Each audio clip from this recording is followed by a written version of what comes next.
ഇതാക്കണ്ട. നിങ്ങൾ എന്നോട് ക്വസ്റ്റ്യൻ ചോദിക്കുന്നു, ഞാൻ പിന്നെ ഞാനൊരു വിശ്വാസിയാണ്. അജി പറയൂ, അജിയുടെ അഭിപ്രായത്തിൽ എങ്ങനെയാണ് പ്രപഞ്ചം ഉണ്ടായത്? ഞാനൊരു വിശ്വാസിയാണല്ലോ. അപ്പൊ ഞാൻ ബൈബിള് പറഞ്ഞത് വിശ്വസിക്കുകയാണ് ചെയ്യുന്നത്. അപ്പൊ എങ്ങനെയാണ് എന്റെ ആർഗ്യുമെന്റ് ഇത്രേ ഉള്ളൂ. നിങ്ങളും ഒരു വിശ്വാസിയാണ്. കാരണം നിങ്ങൾ സയൻസ് പറഞ്ഞിട്ടില്ല എന്നാണ് താങ്കൾ പറയുന്നത്. പറയാൻ പോകുന്നത് വിശ്വസിക്കുന്നു. ഞാൻ ബൈബിൾ ഓൾറെഡി പറഞ്ഞ് വിശ്വസിക്കുന്നു എന്നാണ്. ദൈവം ഉണ്ടാകട്ടെ എന്ന് പറഞ്ഞു. എങ്ങനെയാണ് പ്രപഞ്ചം ഉണ്ടായത് നിങ്ങളുടെ വിശ്വാസം അനുസരിച്ച്, മതവിശ്വാസിയായ നിങ്ങള്? ഞാൻ ദൈവം ഉണ്ടാകട്ടെ എന്ന് പറഞ്ഞപ്പോൾ ഉണ്ടായെന്നാണ് വിശ്വസിക്കുന്നത്. അപ്പൊ ദൈവം എങ്ങനെ ഉണ്ടായെന്നാണ് പറയുന്നത്? ദൈവം ഉണ്ടാക്കപ്പെട്ട ദൈവം അല്ലല്ലോ. അൺകോസ്ഡ് കോസ് എന്നൊക്കെ പറയുന്ന അൺമൂവ്ഡ് മൂവർ എന്ന് പറയും. കേട്ടിട്ടുണ്ട് ഒത്തിരി കേട്ടിട്ടുണ്ട്. മറ്റേ ഒരു സിനിമയില്. അല്ല, ഈ ഡിസ്കഷൻ മുമ്പോട്ട് പോകണമെങ്കിൽ I am more than happy. Like എങ്ങനെ ഈ ഡിസ്കഷൻ എന്നെ ഇന്റർവ്യൂ ചെയ്യണമെങ്കിൽ I am more than happy. പക്ഷേ if you want to go ahead, go for it. ഇല്ല, നമ്മളൊരു ഇന്ററാക്ഷൻ, നമ്മൾ അങ്ങോട്ടും ഇങ്ങോട്ടും, നിങ്ങൾ എന്നോട് ഒരു ചോദ്യം ചോദിക്കുന്നു, അതേ വിഷയത്തിൽ തന്നെയുള്ള നിങ്ങളുടെ നിലപാട് എന്താണെന്ന് അപ്പൊ എനിക്കും അത് പഠിക്കാമല്ലോ. ഞാൻ കൃത്യമായിട്ട് പറഞ്ഞു, I am more than happy to have a discussion 2 or 3 hours. ഞാൻ ഒരു പ്രോബ്ലം ഇല്ല. പക്ഷെ ഇല്ല, എനിക്ക് അതിനുള്ള സമയമൊന്നുമില്ല. കറക്റ്റ് 1 മണിക്കൂറിനുള്ളിൽ ഞാൻ നിർത്തും. സമയം എത്രയാ നോക്കട്ടെ. നമ്മളിപ്പം തന്നെ ഇതിപ്പോ ഞാൻ താങ്കളോട് ചോദിക്കാനുള്ള ചോദ്യങ്ങളും ചോദിച്ചല്ലോ. കാരണം താങ്കൾ കുറച്ചധികം സമയം എടുത്ത് വിശദീകരിച്ചുകൊണ്ട് ഞാൻ ചോദ്യങ്ങളൊന്നും തന്നെ ചോദിച്ചു.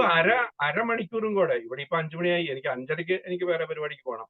അരമണിക്കൂറും കൂടെ നിങ്ങൾ ചോദിച്ചോളൂ. നമുക്ക് ഒരു ചർച്ച കൂടെ ഇരിക്കാം. നമുക്ക് മറ്റൊരു ദിവസം ഇരിക്കാം. എനിക്ക് ഇതുവരെ കേട്ടതിൽ നിന്നുകൊണ്ട് എനിക്ക് തോന്നിയത്, ഞാൻ പ്രതീക്ഷിച്ചതുപോലെ എന്റെ ഒരു സ്വതന്ത്ര ചിന്തയിലേക്കുള്ള വഴികൾ എന്നോട് ചോദിച്ചറിയുക എന്നാണ് ഞാൻ കരുതിയത്. വന്നത് അജി എന്തൊക്കെയോ അജിയുടെ മനസ്സിലുള്ള കാര്യങ്ങൾ അടിച്ചേൽപ്പിക്കാനും അതിങ്ങനെ പിന്നെ ആവർത്തിച്ച് പറയുന്നതൊക്കെ ഞാൻ കേട്ട്. പിന്നെ നിങ്ങൾക്ക് സയൻസിനെ കുറിച്ച് ഞാൻ ചോദിച്ചു, നിങ്ങൾ ഉത്തരം പറയുന്നില്ല, അല്ലെങ്കിൽ നിങ്ങളൊരു സയൻസിന്റെ വിശ്വാസികൾ എന്നൊക്കെ പറഞ്ഞ് എന്തൊക്കെയോ എന്നിലേക്ക്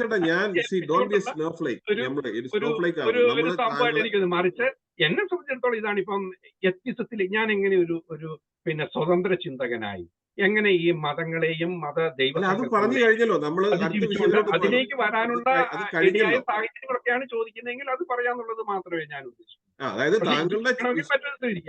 താങ്കളുടെ വിശ്വാസങ്ങളെ നമ്മൾ ചോദിക്കുമ്പോൾ താങ്കൾ അത് എന്താണെന്നുള്ള കാര്യം പറയുകയാണ് ചെയ്യേണ്ടത്. കാരണം ഇപ്പൊ എങ്ങനെയാണ് പ്രപഞ്ചോൽപത്തി, ഇപ്പൊ ഞാൻ അടുത്ത ചോദ്യം ചോദിച്ചിട്ടുണ്ടെങ്കിൽ എങ്ങനെയാണ് ജീവോൽപത്തിയെ പറ്റി ചോദിച്ചാൽ താങ്കൾ പറയും അതെനിക്ക് അറിയില്ല, പിന്നെ അത് സയൻസ് ഞാൻ നാളെ വിശദീകരിക്കാൻ പോവാണ് എന്നായിരിക്കും താങ്കൾ ഉത്തരം. അപ്പൊ ഞാൻ സത്യത്തിൽ എന്റെ ചോദ്യം അതായിരുന്നു. ഞാൻ അത് ചോദിക്കണോ വേണ്ടേ?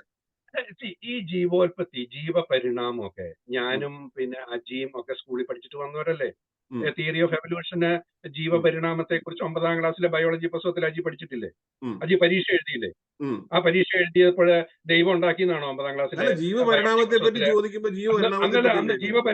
കുറിച്ച്, എവല്യൂഷനെ കുറിച്ച്, ജീവൻ പരിണമിച്ചാണ് ഉണ്ടായതെന്നുള്ള 9ാം ക്ലാസ്സിലെ ബയോളജി പുസ്തകത്തിൽ പരീക്ഷ എഴുതിയത് മണ്ണ് കുഴച്ചുണ്ടാക്കിയെന്നാണോ അജി എഴുതിയത്? സത്യസന്ധമായിട്ട് പറയൂ. 9ാം ക്ലാസ്സിലെ ബയോളജി പരീക്ഷയ്ക്ക് ഞാൻ പറയുമ്പോ ചോദ്യം ചോദിച്ചേക്കുമല്ലേ? അല്ല, ചോദിച്ചു. അതിനൊരു മറുചോദ്യം ഞാൻ ചോദിക്കാൻ, അതിന് ഉത്തരം പറയൂ. ദൈവത്തെ ബയോളജി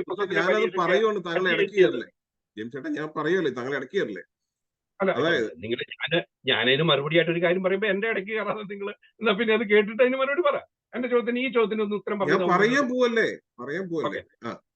അപ്പോ താങ്കളോട് ചോദിക്കണേ, എന്താണ് ജീവപരിണാമത്തെ പറ്റിയുള്ള താങ്കളുടെ അഭിപ്രായം, അല്ലെങ്കിൽ താങ്കൾ എന്താണ് ജീവപരിണാമം എന്ന് ചോദിച്ചാൽ ജീവപരിണാമം എന്താ പഠിപ്പിക്കുന്ന എഴുതും. മനസ്സിലായി? അപ്പൊ എനിക്ക് പിന്നെ ഒരുപക്ഷെ ഞാൻ എന്റെ ക്ലാസ്സിൽ ഏറ്റവും ടോപ്പറാണ്. അപ്പൊ ജീവപരിണാമത്തെ പറ്റി എന്താണ് ഞാൻ പറയുന്നുള്ള കാര്യം കൃത്യമായിട്ട് ഞാൻ ജീവപരിണാമത്തിന് എന്താണ് സൃഷ്ടിവാദം എന്നുള്ള കാര്യം ചോദിക്കുമ്പോൾ സൃഷ്ടിവാദം എന്താണെന്ന്, that is A theoretical knowledge. മനസ്സിലായോ?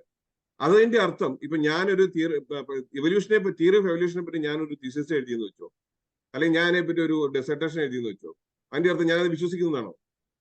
സൃഷ്ടിവാദം എന്താണെന്ന് ചോദിച്ചിട്ടുണ്ടെങ്കിൽ താങ്കൾക്കും എഴുതാൻ പറ്റും. അത് മോശമല്ലേ? ഞാൻ സംസാരിച്ചോണ്ടിരിക്കുകയാണ്. അപ്പൊ എന്റെ അടുത്തൊരു കാര്യം താങ്കൾ ചോദിച്ചു, താങ്കളുടെ അടുത്ത് ഞാൻ അതിന് മറുപടി വന്നു. മനസ്സിലായോ? അതിന്റെ അർത്ഥം, അല്ലെങ്കിൽ എന്റെ അടുത്ത് ഒരു സ്കൂളിൽ ഒരു കാര്യം പഠിപ്പിച്ചു, ഈ പഠിപ്പിക്കുന്ന കാര്യങ്ങൾ എത്രയുള്ള നമ്മൾ മാറ്റി ചിന്തിച്ചു അല്ലെ? ഈ സ്റ്റഡി സ്റ്റേറ്റ് തിയറം നമ്മൾ പഠിച്ചുകൊണ്ടിരുന്നതാണ്. ഈ പ്രപഞ്ചോൽപത്തിയെ പറ്റിയുള്ള നമ്മുടെ കാഴ്ചപ്പാട് നമ്മൾ പഠിച്ചുകൊണ്ടിരുന്നതാണ്. ഈ താങ്കൾ തന്നെ പറഞ്ഞു ബിഗ് ബാങ് തിയറി നാളെ അല്ലെങ്കിൽ 100 വർഷം കഴിഞ്ഞ് മാറാം. അതിന്റെ അർത്ഥം ഇന്ന് പഠിച്ചതെല്ലാം സത്യമാണെന്നാണ് നമ്മൾ വിശ്വസിക്കുന്നതാണ്. അല്ല, ഒരു തിയറം നമ്മൾ പഠിക്കുന്നു, അതിനെപ്പറ്റി എഴുതുന്നു. ഇത്ര ബാലിശരമായ ഒരു ചോദ്യം ചോദിച്ചാല് എനിക്ക് സത്യം സങ്കടമുണ്ട്. കാരണം വെച്ചിട്ടുണ്ടെങ്കിൽ നമ്മൾ പഠിപ്പിക്കുന്ന കാര്യങ്ങളെല്ലാം പഠിക്കുകയാണ്. ഇപ്പൊ ഈ കഴിഞ്ഞ ദിവസങ്ങളിൽ നടക്കുന്ന വലിയ ചർച്ചയാണ് ഈ യൂതനെ പറ്റിയുള്ള. ബാലിശമായ ചോദ്യങ്ങളോ?